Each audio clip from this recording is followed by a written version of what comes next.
All right, Nick, let's talk about the Pittsburgh Steelers. I think today we have an interesting story for Steelers fans, probably something they've wanted to hear for a long time now, outside of them potentially firing Matt Canada. This is the second best option. I think this shows that things are changing, but let's get into the article, or the tweet rather. We'll read it and then we'll talk about it on the other side, Nick. This is from Nick Farbaugh, a guy who's a journalist, covers the Pittsburgh Steelers. He said, Matt Canada said the Steelers could look to run more out of spread looks and lighter personnel as opposed to the condensed heavy personnel they've run out of in the first weeks. He's also added, he said there is a balance, and by adding more, he worries maybe potentially there could be more mistakes. I think you have some thoughts on what that could actually be meaning, but I think this is very good for Steelers fans, Nick. You've wanted the offense to be opened up. You have the receiving weapons. Deontay Johnson, when he's back and healthy. George Pickens is a beast. We've seen Calvin Austin already be so explosive on plays this year. This is a Steelers offense that really looks like it's built to be a spread style offense, an offense that can really go downfield and take the top off of defenses. You got Jalen Warren, the home run hitter, and your running back. I think this is a perfect fit, but it just hasn't been happening. The offensive scheme has not fit this team. And I think that it's been, kind of not that great. But now, all that being said, if this is coming to play, Steelers fans, I have an interesting question for you today. Coming out this weekend versus the Texans, new offense potentially. A lot of points could be scored. But what are your predictions of what the final score of this game could be? What are your predictions of the Steelers-Texans game? Let us know in the comment section below. But Nick, what are your thoughts on this piece of information? It's one word comes to mind. Finally, right? And for two reasons. One is Matt Canada, please finally recognize what you're doing isn't working. And we always talk about play calls, and that is a big part of it. But the reality is personnel packages and formations matter just as well. Because if you look at the actual play calls the Steelers run in the offensive structure, it's very, very similar to that Shanahan-McVay offense that you see in San Francisco and for the Los Angeles Rams. It's obviously not near as effective because of a couple factors, but I think the big factor is just their personnel groupings, right? They love to play with 2 and 3 tight ends sometimes, and I hate that. There are certain situations where it makes sense, but I always love using multiple tight end formations and personnel groupings when the defense is least expecting it. That should be your sort of, anomaly play call. That should be the thing to shake things up. That should not be the base case. That's why we hear all the time, you look at the Rams, look at the 49ers, they run out of what's called 11 personnel. That's 1 tight end, 1 running back, 1 and 1, 11, 3 wide receivers as their base set. And that forces the defense to react to having 3 wide receivers and a potential receiving tight end on the field. I don't understand why the Steelers haven't been using that up to this point, but at least if Matt Canada goes more in that direction, I think it makes a lot more sense. Because if you look at the way teams defend the Steelers, they basically have 2 different defenses. They go into their pass defense immediately when the personnel grouping becomes like an 11 personnel, like a sort of spread offensive personnel grouping. Defenses automatically check. And when they go in their heavier sets with 2 or 3 tight ends, which they seem to do way too much, defenses check to the run defense. And people forget that's how defenses game plan, right? They sit there and say, okay, based on down and distance in the personnel group, we're going to check to this defense, right? So if the Steelers come out, they have 1 running back, 3 tight ends in the huddle, the defense is going to check, okay, we're going to check to whatever heavy personnel group on our side, and we're going to run a run defense.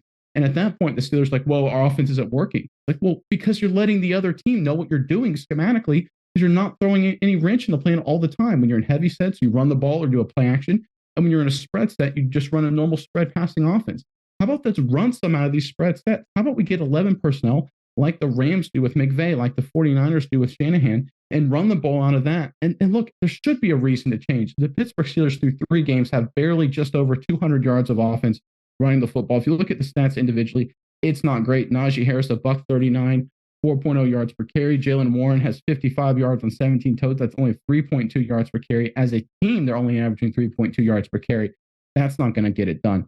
I know in today's day and age, everyone's like, listen, you have to throw to set up the running game. And that's true 99% of the time.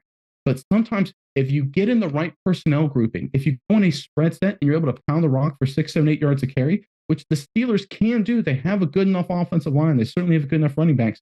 Immediately, defenses will have to check out of that heavy pass defense into a more balanced defense, which will open up things in the passing game for guys like Austin, guys like Pickens. you're making things hard for Kenny Pickett because every time he's in a passing situation, he goes into spread. It's almost like the defense knows. Basically, here's how it works for the Steelers. Here's the best way I can describe it. Every time the Steelers come out in a spread personnel grouping, the defense is able to play it like it's 3rd and 12, and Kenny Pickett doesn't have much of a chance. You're not going to be successful as a quarterback in those situations. But if you can come out in a spread personnel grouping and the defense is like, could be an inside run, could be play action, it could be a vertical game, it could be a horizontal passing concept. They basically have to go with a standard base defense to counteract. The result is a lot of big plays can happen.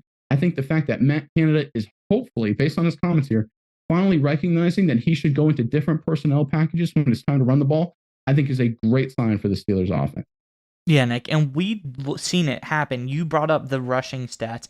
They're being so predictable in their play calling. I think it's part of the reason why the offensive line has played so poorly through this part of the season, because everybody knows what they're doing. Like you said, it's like, showing your hand beforehand.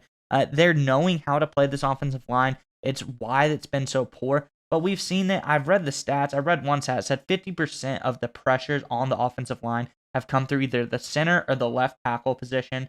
So I think maybe potentially getting some of those young offensive linemen you drafted into the mix would be good. We have a switch up at the right guard position. Herbig is coming in as well due to the injury of the right guard. So I think this could be very interesting. Make a different game plan. Switch it up. Like you said, have them guessing. Is this going to be a zone run? Is this going to be a pass? Is it going to be this? Take a little bit of pressure off of underperforming offensive line. Give them a chance to do something. So I think this is going to be good for all aspects of the Steelers game, specifically potentially helping out the offensive line a lot, because now they're not going to get brutalized every game because the defense knows exactly what the Steelers are doing. Yeah, and you brought those stats, I think, in terms of giving up pressures at the left tackle and center position. That, to me, is another indicator of predictability, because the two areas defenses love to attack in long yardage passing situations, which, again, defenses that play the Steelers basically assume anytime they're in a spread personnel package, they're treated like a long yardage situation, is they go right over the center, right? We've seen the cut-ups of Garrett for the Cleveland Browns, Micah Parsons for the Dallas Cowboys. They line them up ahead of the center, give them a two-way go. The other direction people attack is at the left tackle position with some of these great edge rushers, right? So those situations, when you're in a spread set, which the Steelers, when they do that, they literally never run the football out of. They never give any opportunity, any indication they might. It allows defenders to just tee off. Again, treat it like it's 3rd and 12 when it could be 2nd and 7. And that put these offensive linemen in a terrible situation, which goes on to put Kenny Pickett in a terrible situation. If Matt Canada can recognize, and I hope these comments are an indicator that he is, hopefully a little late to the game, but better late than never. Mix it up a little bit. Mix up your personnel grouping sometimes in certain situations. You can create big plays and allow yourself to confuse the defense, but it'll also protect your offensive lineman, and it'll also protect Kenny Pickett as well.